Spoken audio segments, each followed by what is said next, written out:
नमस्कार दोस्तों, कथा मंथन में मैं सुनीता आप सबका स्वागत करती हूँ। कथा मंथन में आज की कहानी है ईश्वरीय न्याय न्याय जिसके लेखक हैं मुंशी प्रेमचंद। कानपुर जिले में पंडित भृगुदत्त नाम के एक बड़े जमींदार थे। मुंशी सत्यनारायण उनके कारिंदा थे। वह बड़े ही स्वामी भक्त और सचित्र मनुष्य थे। लाखों रुपए की तहसील और हजारों मन अनाज का लेन देन उनके हाथ में था, पर कभी उनकी नीयत डामाडोल न होती। इनके प्रबंध से रियासत दिनों दिन उन्नति करती जाती थी। ऐसे कर्तव्य परायण सेवक का जितना सम्मान होना चाहिए उससे अधिक ही होता था। दुख सुख के प्रत्येक अवसर पर पंडित जी उनके साथ बड़ी उदारता से पेश आते। धीरे धीरे मुंशी जी का विश्वास इतना बढ़ा कि पंडित जी ने हिसाब किताब को समझना ही छोड़ दिया और संभव है उनसे आजीवन इसी तरह निभ भी जाती। प्रभावी प्रबल होता है। प्रयाग में कुंभ लगा, पंडित जी स्नान करने गए पर वहां से लौटकर कभी ना आए। मालूम नहीं किसी गड्ढे में फिसल पड़े या कोई जल जंतु ने खींच ले गया। फिर उनका कुछ पता ही न चला। अब मुंशी सत्यनारायण के अधिकार और भी बढ़ गए। एक हतभागिनी विधवा और दो छोटे छोटे बच्चों के सिवा पंडित जी के घर में कोई और न था। अंत्येष्टि क्रिया से निर्वत होकर एक दिन शोकातुर पंडिताइन ने उन्हें बुलाया और रोकर कहा, लाला, पंडित जी हमें मझधार में छोड़कर सुरपुर को सिधार गए। अब यह नैया तुम ही पार लगाओगे तो लग सकती है। यह सब खेती तुम्हारी लगाई हुई है, इसे तुम्हारे ही ऊपर छोड़ती हूँ। यूँ तुम्हारे बच्चे हैं, इन्हें अपनाओ। जब तक मालिक जी हैं तुम्हें अपना भाई समझे। मुझे विश्वास है कि तुम इसी तरह इस भार को संभाले रहोगे। सत्यनारायण ने भी रोते हुए जवाब दिया, भाभी भैया उठ गए, मेरे तो भाग्य ही फूट गए, नहीं तो मुझे आदमी बना देते। मैं उन्हीं का नमक खाकर जिया हूँ और उन्हीं की चाकरी में मरूंगा। आप धीरज रखें, किसी प्रकार की चिंता ना करें। मैं जीते जी आपकी सेवा से मुंह ना मोड़ूंगा। आप केवल इतना कीजिएगा कि मैं जिस किसी की शिकायत करूं उसे डांट दीजिएगा, नहीं तो ये लोग सिर चढ़ जाएंगे। इस घटना के बाद कई वर्षों तक मुंशी जी ने रियासत को संभाला। वह अपने काम में बड़े कुशल थे। कभी एक कौड़ी का भी बल नहीं पड़ा। सारे जिले में उनका सम्मान होने लगा। लोग पंडित जी को भूल से गए। दरबारों और कमेटियों में वे सम्मिलित होते। जिले के अधिकारी उन्हीं को जमींदार समझते। अन्य रईसों में भी उनका खूब आदर था। मान वृद्धि महंगी वस्तु है और भानकुंवरी अन्य स्त्रियों के सदृश पैसे को खूब पकड़ती थी। वह मनुष्यों की मनोवृत्तियों से परिचित न थी। पंडित जी हमेशा लाला जी को इनाम इकराम देते रहते थे। वे जानते थे कि ज्ञान के बाद ईमान का दूसरा स्तंभ अपनी सुदशा है। इसके सिवा वे खुद भी कभी कागजों की जांच कर लिया करते थे। नाम मात्र को ही सही, पर इससे निगरानी का डर जरूर बना रहता था। कानपुर शहर से मिला हुआ ठीक गंगा किनारे एक बहुत आबाद गांव था। पंडित जी इस गांव को लेकर नदी किनारे पक्का घाट, मंदिर, बाग, मकान आदि बनाना चाहते थे, पर उनकी यह कामना सफल न हो सकी। संयोग से उसी गांव के जमींदार किसी फौजदारी के मामले में फंस गए और उन्हें रुपए की चाह थी। मुंशी जी ने यह समाचार कचहरी में सुना तो उन्हें लोभ हो आया। दोनों तरफ गरज थी। सौदा पटने में देर न लगी। बेनामा लिखा गया, रजिस्ट्री हुई। रुपए मौजूद न थे, पर शहर में साख थी। एक महाजन के यहाँ से 30,000 रुपये मंगवाए गए और ठाकुर साहब को नजर किए। हाँ, कामकाज की आसानी के ख्याल से सभी लिखा पढ़ी मुंशी जी ने अपने नाम की, क्योंकि मालिक के लड़के अभी नाबालिग थे। उनके नाम से लेने से बहुत झंझट होती और विलंब होने से शिकार हाथ से निकल जाता। मुंशी जी बेनामा लिए असीम आनंद में मगन भानुकुंवरी के पास आए, पर्दा कराया और शुभ समाचार सुनाया। भानुकुंवरी ने सजल नेत्रों से उनका धन्यवाद दिया।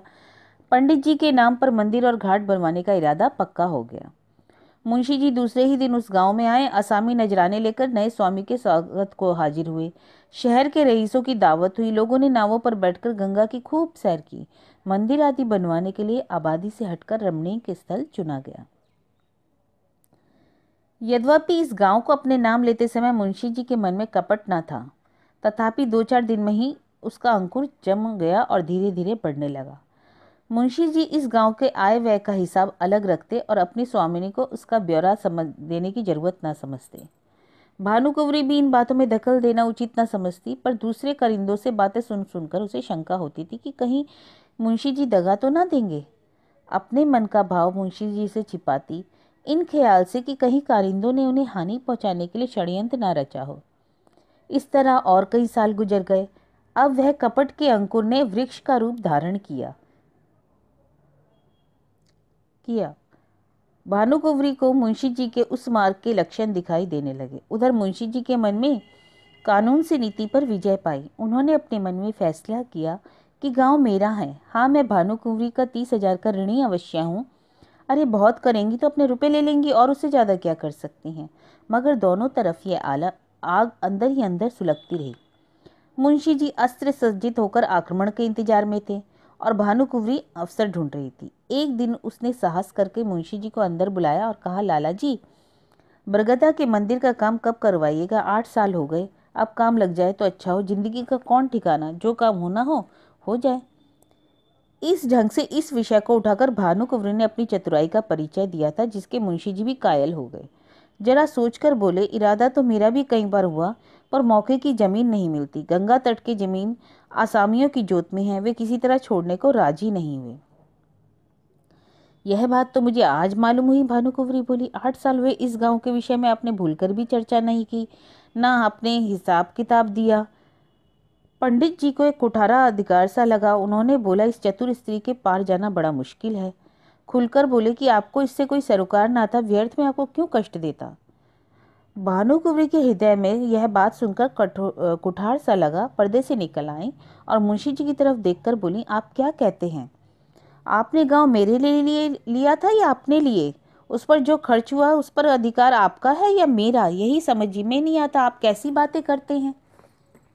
मुंशी जी ने सावधानी से जवाब दिया, यह तो आप जानती हैं कि गांव हमारे नाम से बह हुआ था। रुपया जरूर आपका लगा और मैं उसका देनदार हूँ। रहा तहसील वसूल का खर्च, यह सब मैंने अपने पास से दिया है। उसका हिसाब किताब, आय व्यय सब रखता गया हूँ। भानुकुँवरी ने क्रोध से कांपते हुए कहा, इस कपट का फल आपको अवश्य मिलेगा। आप इस निर्दयता से मेरे बच्चों का गला नहीं काट सकते। मुझे नहीं मालूम था कि आपने हृदय में छुरी छिपा रखी है, नहीं तो यह नौबत ही ना आने देती। खैर, अब मेरी रोकड़ और बही खाता आप कुछ ना छोए। मेरा जो कुछ होगा ले लूंगी। जाइए, एकांत में बैठकर सोचिए। पाप से किसी का भला नहीं होता। तुम समझते होंगे कि बालक अनाथ है, इनकी संपत्ति हजम कर लूंगा। इस भूल में ना रहना, मैं तुम्हारे घर की ईंट तक बिकवा दूंगी। यह कहकर भानुकुँवरी फिर पर्दे की आड़ में जा बैठी और रोने लगी। स्त्रियां क्रोध के बाद किसी न किसी बहाने रोया करती हैं। लाला साहब को कोई जवाब ना सूझा। यहाँ से उठ गए और दफ्तर में जाकर कागज उलट पुलट करने लगे। पर भानुकुँवरी ने भी उनके पीछे पीछे दफ्तर में पहुंची और डांट कर बोली, मेरा कोई कागज मत छूना, नहीं तो बुरा होगा। विषैले सांप हो तुम, मैं तुम्हारा मुंह नहीं देखना चाहती। मुंशी जी कागजों में कुछ काट छाट करना चाहते थे, पर विवश हो गए।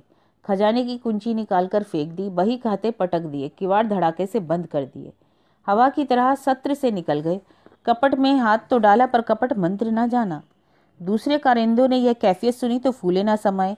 मुंशी जी के सामने तो उनकी दाल गलती नहीं थी। भानुकुँवरी के पास आकर वे आग पर तेल छिड़कने लगे। सब लोग इस विषय में सहमत थे कि मुंशी सत्यनारायण ने विश्वासघात किया है। मालिक का नमक उनकी हड्डियों से फूट फूट कर निकलेगा। दोनों ओर से मुकदमेबाजी की तैयारियां होने लगी। एक तरफ न्याय का शरीर था तो दूसरी तरफ न्याय की आत्मा। प्रकृति का पुरुष से लड़ने का साहस हुआ। भानुकुँवरी ने लाला छक्कनलाल से पूछा, हमारा वकील कौन है? छक्कनलाल ने इधर उधर झाँककर कहा, वकील तो सेठ जी हैं, पर सत्यनारायण ने पहले ही गांठ रखा होगा। इस मुकदमे के लिए बड़े होशियार वकील की जरूरत है। मेहरा बाबू की आजकल खूब चल रही है। हाकिम की कलम पकड़ लेते हैं, बोलते हैं जैसे मोटर कार छूट जाती है। सरकार अब और क्या कहे, कई आदमियों को फांसी तो उतार लिया, उनके सामने कोई वकील जबान नहीं खोल सकता। सरकार कहे तो वही कर लिए जाएं। छक्कनलाल की अतियुक्ति ने संदेह पैदा कर दिया। भानुकुँवरी ने कहा, नहीं, पहले सेठ जी से पूछ ले, इसके बाद देखा जाएगा। आप जाइए, उन्हें बुला लाइए। छक्कनलाल अपनी तकदीर को ठोकते हुए सेठ जी के पास गए। सेठ जी भृगुदत्त के जीवन काल में से ही उनका कानून संबंधी सब काम किया करते थे। मुकदमे का हाल सुना तो सन्नाटे में आ गए। सत्यनारायण को वे बड़ा नेक नियत आदमी समझते थे। उनके पतन से उन्हें बड़ा खेद हुआ। वे उसी वक्त आए तो भानुकुँवरी ने रो रो कर अपनी सारी विपत्ति कथा सुनाई और अपने दोनों लड़कों को उनके सामने खड़ा कर बोली, आप इन अनाथों की रक्षा कीजिए, इन्हें अब मैं आपको सौंपती हूँ। सेठ जी ने समझौते की बात छेड़ी। बोले, आपस की लड़ाई अच्छी नहीं है। भानुकुँवरी ने कहा, अन्यायी के साथ तो लड़ना ही अच्छा होता है, पर हमारा पक्ष निर्बल है। भानुकुँवरी फिर पर्दे से निकल आए और विस्मित होकर बोली, क्या हमारा पक्ष निर्बल है? दुनिया जानती है कि गांव हमारा है, हमसे कौन ले सकता है? नहीं, मैं सुलह कभी ना करूंगी। आप कागजों को देखें, मेरे बच्चों की खातिर कष्ट उठाए, आपका परिश्रम निकल न जाएगा। सत्यनारायण की नीयत पहले खराब ना थी। देखिए, जिस मिति से गांव लिया गया है उस मिति में 30,000 का खर्च दिखाया गया था। अगर उसने अपने नाम का उधार लिखा हो तो देखिए वार्षिक सूद चुकाया गया है या नहीं। ऐसे नर पिशाच को मैं कभी सुलह ना करूंगी। सेठ जी ने समझ लिया कि इस समय समझाने बुझाने से कुछ काम ना जलेगा। कागजात देखे, अभियोग चलाने की तैयारियां होने लगी। मुंशी सत्यनारायण खिसियाते हुए मकान से निकले और अपने घर पहुंचे तो लड़के ने मिठाई मांगी, उसे पीटा, स्त्री पर बरसे। उसने क्यों लड़के को उनके पास जाने दिया? अपनी वृद्धा माँ को डांट कर कहा, तुमने इतना ही नहीं हो सका कि जरा लड़के को बहलाओ? एक तो दिन भर का थका मांदा घर आऊं और फिर लड़के को खिलाऊं। मुझे दुनिया में कोई और काम नहीं है क्या?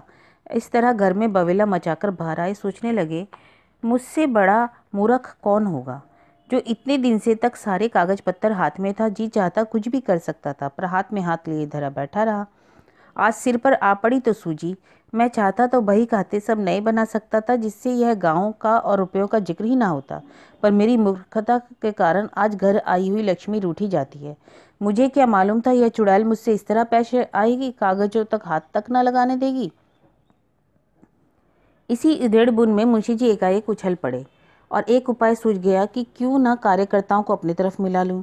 यदि मेरी सख्ती के कारण वे सब मुझसे नाराज थे, पर सीधे मुंह बात भी ना करेंगे, तथापि उनसे ऐसा कोई भी नहीं जो प्रलोभन से मुट्ठी में ना आ सके, पर उसके लिए रुपया पानी की तरह बहाना पड़ेगा, और रुपया आएगा कहाँ से?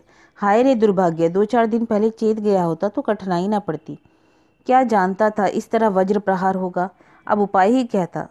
दुष्कामनाओं के सामने एक बार सिर झुकाने पर फिर संभलना कठिन हो जाता है। पाप के अतः दलदल में जहां तक एक बार पड़े, फिर प्रतिशत नीचे ही गिरते चले गए। मुंशी जी सत्यनारायण विचारशील मनुष्य इस समय इस फिक्र में थे कि कहीं सेंध लगा पाऊं।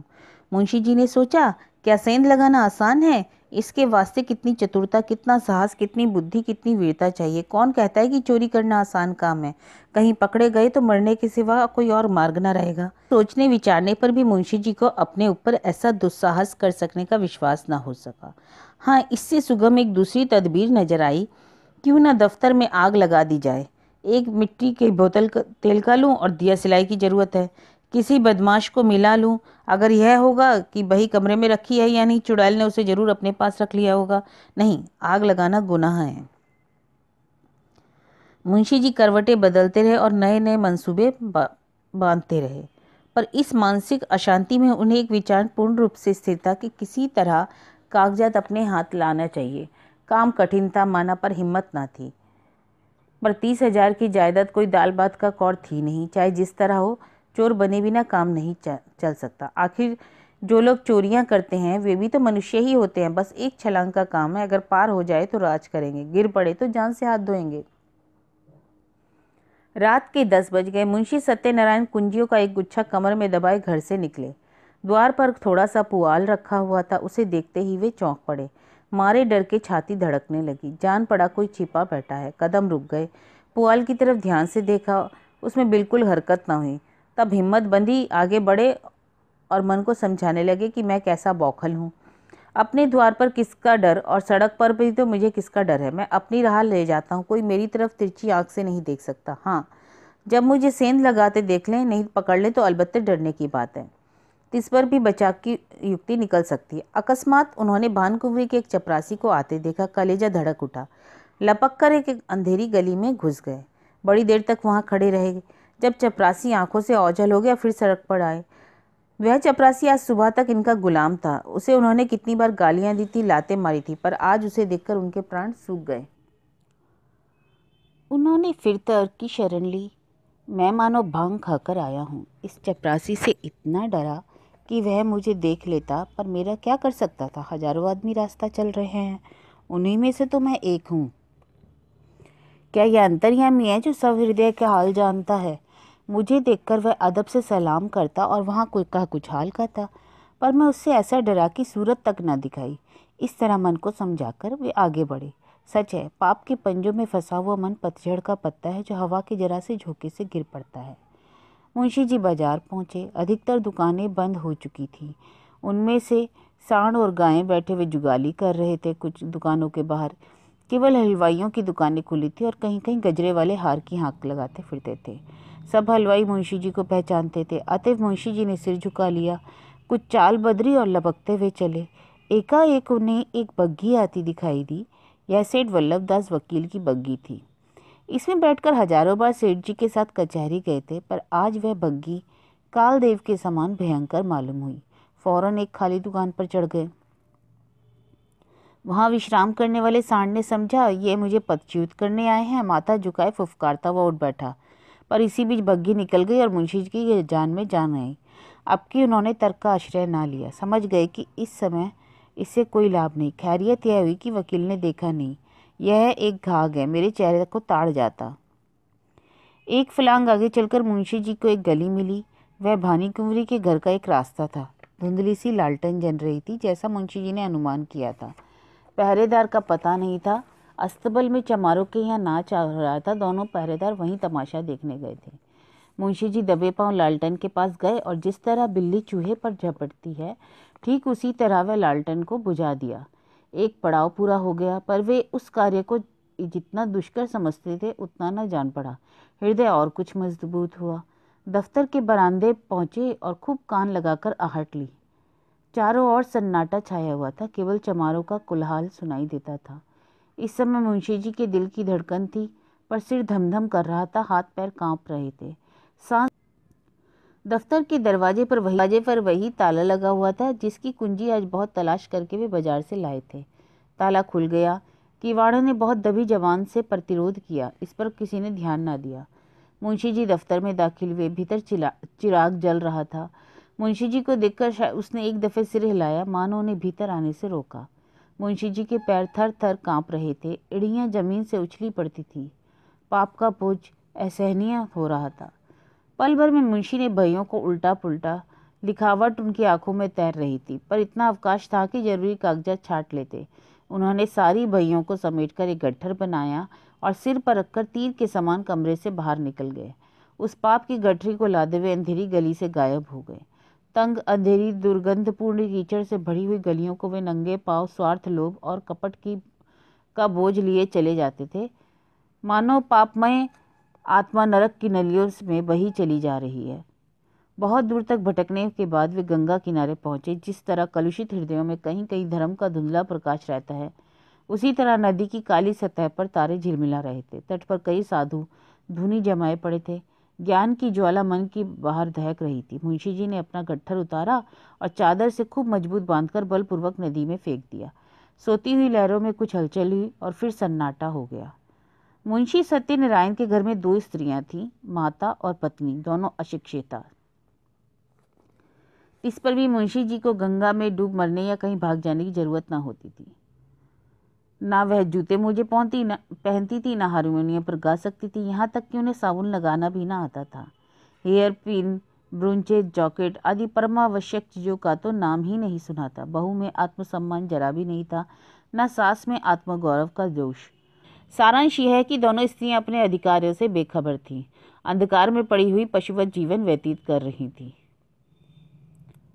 मुंशी जी ने माँ के पास जाकर कहा, अम्मा अब क्या होगा? भानु कुंवरी ने मुझे जवाब दे दिया। माता ने घबराकर पूछा, जवाब दे दिया मतलब? हाँ हाँ, क्या बात हुई? भानु कुंवरी का ऐसा मिजाज तो ना था। बात कुछ न थी, मैंने नाम से जो गांव लिया था उसे अपने अधिकार में कर लिया।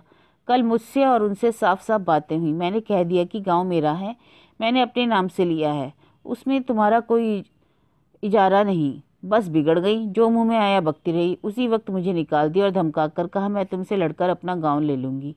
अब आज ही उनकी तरफ से मेरे ऊपर मुकदमा दायर होगा। मगर इससे होता क्या? गांव मेरा है, उस पर मेरा कब्जा है। एक नहीं 1000 मुकदमे चलाएं, डिग्री मेरी ही होगी।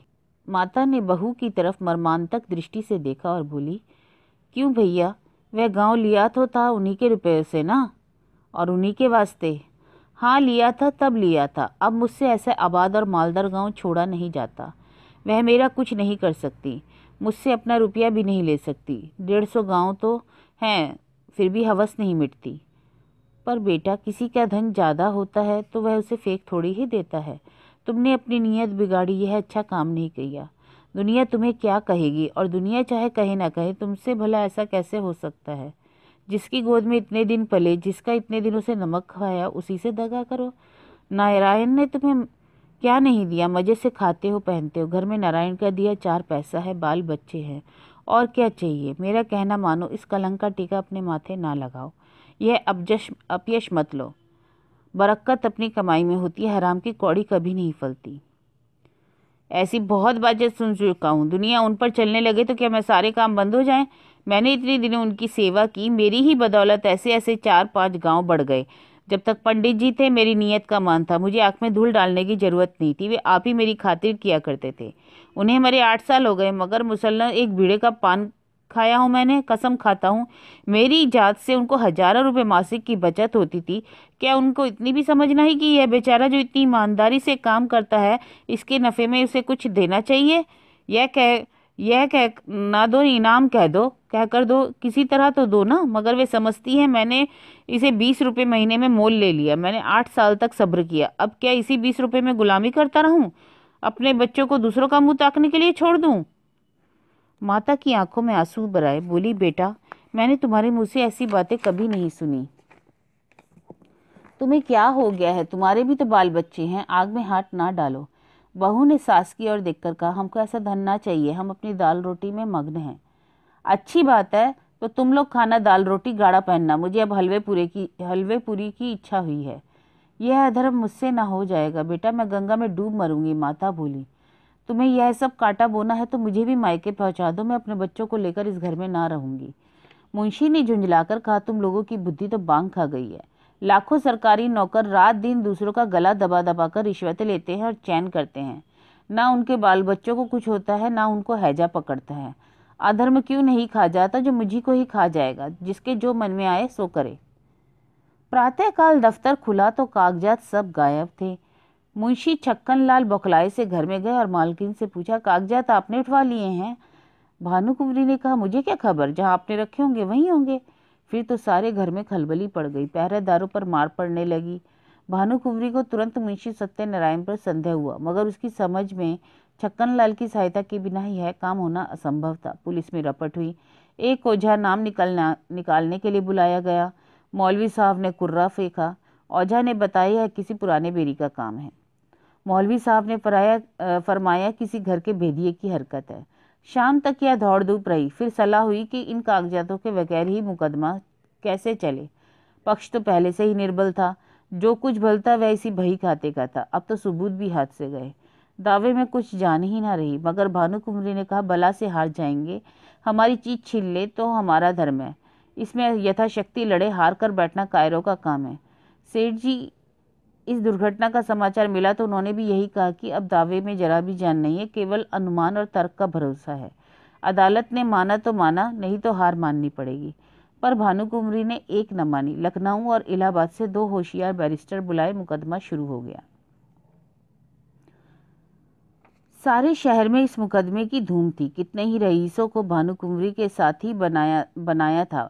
मुकदमा शुरू होने के समय हजारों आदमियों की भीड़ हो जाती। लोगों के इस खिंचाव का मुख्य कारण था कि भानुकुंवरी एक पर्दे की आड़ में बैठी हुई अदालत की कार्रवाई देखा करती थी, क्योंकि उसे अब अपने नौकरों पर जरा भी विश्वास न था। वादी बैरिस्टर ने एक बड़ी ही मार्मिक वक्तृता दी। उसने सत्यनारायण की पूर्वावस्था का खूब अच्छा चित्र खींचा। उसने दिखलाया कि वे कैसे स्वामी भक्त, कैसे कार्यकुशल, कैसे कर्मशील थे, और सर्ववासी पंडित भृगुदत्त का उन पर पूर्ण विश्वास हो जाना किस तरह स्वाभाविक था। इसके बाद उसने सिद्ध किया कि मुंशी सत्यनारायण की आर्थिक व्यवस्था कभी ऐसी न थी कि वे इतना धन संचय करते। अंत में मुंशी जी की स्वार्थपरता, कूटनीति, निर्दयता और विश्वासघात का ऐसा घृणास्पद चित्र खींचा कि लोग मुंशी जी को गालियां देने लगे। इसके साथ ही उसने पंडित जी के अनाथ बालकों की दशा का बड़ा ही करुणा से भरा हुआ वर्णन किया। कैसी शोक और लज्जा की बात है कि ऐसा चरित्रवान, ऐसा नीति कुशल मनुष्य इतना गिर जाए और अपने ही स्वामी के अनाथ बालकों की गर्दन पर छुरी रख दे। मानव पतन का ऐसा करुण हृदय विदारक उदाहरण मिलना कठिन है। यदि आज हमारे पास बही खाते मौजूद होते, अदालत पर सत्यनारायण की सत्यता स्पष्ट रूप से प्रकट हो जाती। पर मुंशी जी के बर्खास्त होते ही दफ्तर से उनका लुप्त हो जाना भी अदालत के लिए बड़ा सबूत है। शहर के कई रईसों ने गवाही दी, पर सुनी सुनाई बातें जिरह में उखड़ गईं। दूसरे दिन फिर मुकदमा पेश हुआ। हमारे सुयोग्य मित्र हमारे ऊपर अनाथों के साथ दगा करने का दोष लगाया है, मुंशी जी का वकील बोला। अगर मुंशी सत्यनारायण की नीयत खराब होती तो उनके लिए सबसे अच्छा अवसर वह था जब पंडित भृगुदास का स्वर्गवास हुआ था। वह यह सब सोचने में इतना विलंब की क्या जरूरत थी? यथार्थ बात यह है कि मुंशी सत्यनारायण ने नमक का जो कुछ हक था वह पूरा कर दिया। 8 वर्ष तक तन मन से स्वामी की संतान की सेवा की। आज उन्हें अपनी साधुता का जो फल मिल रहा है वह बहुत ही दुखजनक और हृदय विदारक है। इसमें भानुकुँवरी का दोष नहीं, वह एक गुण संपन्न महिला है, मगर अपनी जाति के अवगुण उनमें भी विद्यमान है। ईमानदार मनुष्य स्वभावतः स्पष्टवादी होता है, उसे अपनी बातों में नमक मिर्च लगाने की जरूरत नहीं होती। यही कारण है कि मुंशी जी ने के मृदुभाषी मताहतों को उन पर आक्षेप करने का मौका मिल गया। इस दावे की जड़ केवल इतनी ही है और कुछ नहीं।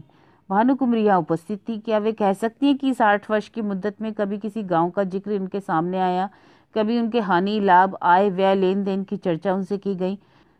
जिस गांव से भानुकुँवरी को सरोकर ही नहीं, उस पर चर्चा क्या की जाती? इसके बाद बहुत से गवाह पेश हुए, जिनमें अधिकांश आसपास के देहातों के जमींदार थे। उन्होंने बयान दिया कि हमने मुंशी सत्यनारायण को आसामियों को अपनी दस्तखती रसीदें देते और उनके नाम से खजाने में रुपया दाखिल करते देखा है। इतने में संध्या हो गई। अदालत ने 1 सप्ताह में फैसला सुनाने का हुक्म दिया। सत्यनारायण को अब अपनी जीत में कोई संदेह न था। वादी पक्ष गवाह भी उखड़ गए थे और बहस भी सबूत से खाली थी। अब इनकी गिनती भी जमींदारों में होगी और संभव है यह कुछ दिनों में रईस कहलाने लगेंगे। पर किसी न किसी कारण से जब शहर के गणमान्य पुरुषों से आंखें मिलाते शर्माते थे। उन्हें देखते ही उनका सिर नीचा हो जाता। उनको जब वे बाजार निकलते तो दुकानदारों में कानाफूसी होने लगती। कुछ लोग उन्हें तिरछी दृष्टि से देखते थे। यद्यपि मुंशी जी को अब इनसे कुछ लेना देना नहीं था, तथापि उनका मन कहता था कि सच्ची बात किसी से छिपी नहीं है। चाहे अदालत में उनकी जीत हो या हार, अगर जीत भी गए तो भी उनकी साख अब जाएगी। अब उन्हें लोग स्वार्थी, कपटी और दगाबाज समझेंगे। दूसरों की बात तो अलग रही, स्वयं उनके घर वाले उनकी उपेक्षा करते थे। बूढ़ी माता ने 3 दिन से मुंह में पानी नहीं डाला।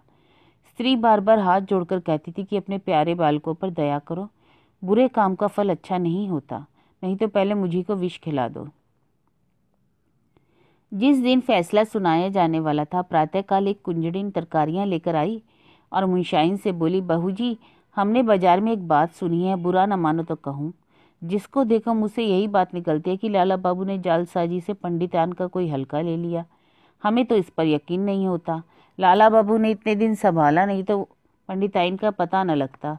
1 अंगुल जमीन ऐसे सरदार के ऐसा करेंगे? बुरे का फल बुरा होता है। यह नेकी का फल मिल रहा है। आदमी ना देखे पर भगवान तो सब देखता है। बहू जी पर घड़ों पानी पड़ गया। जी चाहता था कि धरती फट जाती तो उसमें समा जाती। स्त्रियां स्वभावतः लज्जावती होती हैं, उनमें आत्माभिमान की मात्रा अधिक होती है। निंदा अपमान उनसे सहन नहीं हो सकता। सिर झुकाए बोली, बुआ, मैं इन बातों को क्या जानूं, मैंने तो आज तक तुम्हारे मुंह से सुनी है। कौन सी तरकारियां हैं? मुंशी सत्यनारायण अपने कमरे में लेटे कुंजड़िन की बातें सुन रहे थे। उसके चले जाने के बाद आकर स्त्री से पूछने लगे, यह शैतान की खाला क्या कह रही थी? स्त्री ने अपने पति की ओर से मुंह फेर लिया और जमीन की ओर ताकते हुए बोली, क्या तुमने नहीं सुना? तुम्हारा गुणगान कर रही थी। तुम्हारे पीछे देखा किस किस के मुंह से ये बातें सुननी पड़ती हैं और किस किस से मुंह छिपाना पड़ता है। मुंशी जी अपने कमरे में लौट आए। स्त्री को कुछ उत्तर नहीं दिया। उनकी आत्मा लज्जा से त्रास्त हो गई थी। जो मनुष्य सदैव सर्व सम्मानित रहा हो, जो सदा आत्माभिमान से सर उठाकर चलता रहा हो, जिसकी सुकृति के सारे शहर में चर्चा होती रही, वह कभी सर्वथा लज्जा शून्य नहीं हो सकता। लज्जा कुपथ की सबसे बड़ी शत्रु है। बाजार का सौदा बेचने वालियां भी अब उनका अपमान करेंगी। कुवासनाओं से दबी हुई लज्जा शक्ति इस कड़ी चोट को सहन न कर सकी। मुंशी जी सोचने लगे, अब अगर मुझे धन संपत्ति मिल भी जाए, ऐश्वर्यवान हो भी जाऊं, तो निंदा से मेरा पीछा कैसे छूटेगा? अदालत का फैसला मुझे लोक निंदा से ना बचा सकेगा। इस ऐश्वर्य का फल क्या जिसमें मान और मर्यादा ही ना हो? उन्होंने यह भी सोच लिया कि क्यों ना जाकर मैं भानुकुँवरी के पैरों पर गिर पड़ूं और विनय करूं कि यह मुकदमा उठा लो। शोक, पहले ही यह बात मुझे क्यों ना सोची। अगर कल तक मैं उनके पास चला जाता तो बात बन जाती, पर अब क्या होगा, आज तो फैसला सुनाया जाएगा। मुंशी जी थोड़ी देर तक किसी विचार में पड़े रहे, पर कुछ निश्चय न कर सके कि क्या करें। भानुकुँवरी को भी विश्वास हो गया कि गांव हाथ से गया, बेचारी हाथ मलकर रह गई। रात भर उसे नींद न आई। रह रहकर मुंशी सत्यनारायण पर क्रोध आता था। हाय पापी, ढोल बजाकर मेरा 50,000 का माल लिए जाता है और मैं कुछ नहीं कर पा रही हूँ। आजकल न्याय करने वाले बिल्कुल आंख के अंधे हैं। जिस बात को सारी दुनिया जानती है उनमें भी उनकी दृष्टि नहीं पहुँचती, बस दूसरों की आंखों से देखते हैं। कोरे कागजों के गुलाम हैं। न्याय वह है जो दूध का दूध और पानी का पानी कर दे। यह नहीं कि खुद ही कागजों के धोखे में आ जाए, खुद को पाखंडियों के जाल में फंस जाए। खैर, गांव जाता है तो जाए, लेकिन सत्यनारायण तुम शहर में कहीं मुंह दिखाने लायक भी ना रहोगे। इस ख्याल से भानुकुँवरी को कुछ शांति हुई। शत्रु की हानि मनुष्य को अपने लाभ से भी अधिक प्रिय होती है। मानव स्वभाव ही कुछ ऐसा है। फैसले का दिन आ गया। आज इजलास में बड़ी भीड़ थी। ऐसे ऐसे महानुभाव उपस्थित थे जो बगुलों की तरह अफसरों की बधाई और विदाई के अवसरों पर ही नजर आते थे। वकीलों और मुख्तरों की पलटन भी जमा थी। नियत समय पर जज साहब आए। विस्तृत न्याय भवन में सन्नाटा छा गया।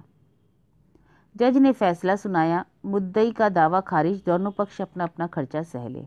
यद्यपि फैसला लोगों के अनुमान के अनुसार ही था, तथापि जज के मुंह से उसे सुन लेकर लोगों में हलचल मच गई। उदासीन भाव से फैसले पर आलोचनाएं करते हुए लोग धीरे धीरे कमरे से निकलने लगे।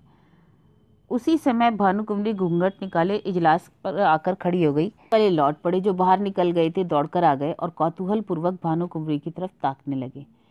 भानुकुँवरी ने कंपित स्वर में जज से कहा, सरकार, यदि हुक्म दे तो मैं मुंशी जी से कुछ पूछूं। यद्यपि यह बात नियम के विरुद्ध थी, तथापि जज ने दयापूर्वक आज्ञा दे दी। तब भानुकुँवरी ने सत्यनारायण की तरफ देखकर कहा, लाला जी, सरकार ने तुम्हारी डिग्री कर दी, गांव तुम्हें मुबारक हो, मगर ईमान आदमी का सब कुछ है। ईमान से कह दो गांव किसका है। हजारों आदमी यह प्रश्न सुनकर कौतूहल से सत्यनारायण की तरफ देखने लगे। मुंशी जी विचार सागर में डूब गए। हृदय में संकल्प और विकल्प में घोर संग्राम होने लगा। हजारों मनुष्यों की आंखें उनकी तरफ जमी हुई थी। यथार्थ बात अब किसी से छिपी ना थी। इतने आदमियों के सामने असत्य मुंह से निकल ना सका। लज्जा से जबान बंद कर दी। मेरा कहने से काम बनता था, पर कोई बात ना थी, किंतु घोरतम पाप का दंड समाज दे सकता है, उसके मिलने का पूरा भय था। आपका कहने से काम बिगड़ता था। जीती जिताई बाजी हाथ से निकल जाती। सर्वोत्कृष्ट काम के लिए समाज से जो इनाम मिल सकता है उसके मिलने की पूरी आशा थी। आशा ने भय को जीत लिया। उन्हें ऐसा प्रतीत हुआ जैसे ईश्वर ने अपना मुख उज्ज्वल करने का यह अंतिम स्वर दिया है। मैं अब भी आप मान सम्मान का पात्र बन सकता हूँ। अब अपनी आत्म की रक्षा उन्हें खुद करनी होगी। उन्होंने आगे बढ़कर भानुकुँवरी को प्रणाम किया और कांपते हुए स्वर में बोले, आपका। हजारों मनुष्य के मुंह से गगन स्पर्शी ध्वनि निकली, सत्य की जय। जज ने खड़े होकर कहा, यह कानून का न्याय नहीं है, यह ईश्वरीय न्याय है। मुंशी जी की इस नैतिक साहस पर लोग मुग्ध हो गए। मानवीय न्याय पर ईश्वरीय न्याय ने विजय पाई, जिसकी चर्चा शहर भर में महीनों रही। बाद में भानुकुँवरी ने मुंशी जी के घर गई और उन्हें बनाकर लाई, और फिर सारा कारोबार उन्हें सौंपा, और कुछ दिनों बाद वह गांव भी उन्हीं के नाम कर दिया। मुंशी जी ने भी उसे अपने अधिकार में रखना उचित न समझा, कृष्णार्पण कर दिया। अब उसकी आमदनी दीन दुखियों और विद्यार्थियों की सहायता में खर्च होती है।